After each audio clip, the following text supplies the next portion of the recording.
Hello guys, pag-usapan lang natin ang breaking news. Ayon kasi sa bali-balita, viral, Daniel Padilla at Kyla Estrada hindi nagpapaawat sa pagpapasabog ng kilig at sweetness sa Osaka. Na alam niyo naman siguro, ayon sa bali-balita, akala daw ni na Daniel Padilla walang makakakilala sa kanila.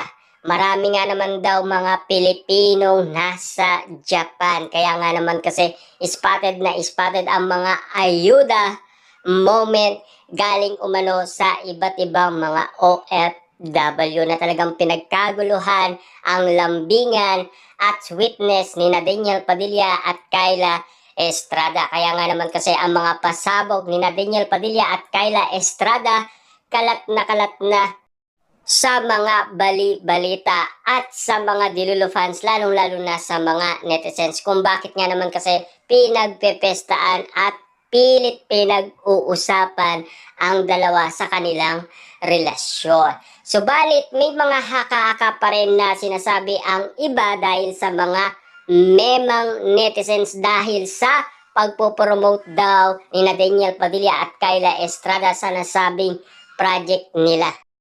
Walang iba kundi ang Incognito Season 2. Yan kasi ang bali-balita ng mga memang netizens na hindi naniniwala sa kilig ni na Daniel Padilla at Kyla Estrada.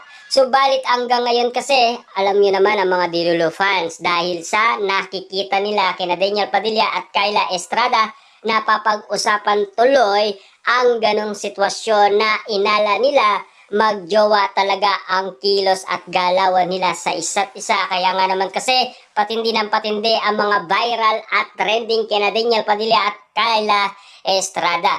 Subalit hanggang ngayon kasi napapag-usapan pa rin sina Daniel Padilla at Catherine Bernardo sa sitwasyon na ginagaya nila ang isa't isa na talagang nagpapakilig sa mga netizens, sa mga Dilulu fans, lalong-lalo na sa mga mema na talagang patuloy pa rin ang batikos kina Daniel Padilla at Catherine Bernardo. Hanggang ngayon kasi hindi pa rin maawat-awat sina Catherine Bernardo at Daniel Padilla sa gaya-gaya moment ayon kasi sa karamihan. Na alam niyo naman siguro, nag-rescue nga naman kasi ng aso si Daniel Padilla noon at si Catherine Bernardo naman ngayon, na pinag-uusapan gaya-gaya daw si Catherine Bernardo at Daniel Padilla sa isa't isa na talagang tinawag na Katniel couple nga naman kasi, 'di ba? Ang dami nga naman kasing mga pinag-usapan na gaya-gaya ang dating magjowa na sina Daniel Padilla at Catherine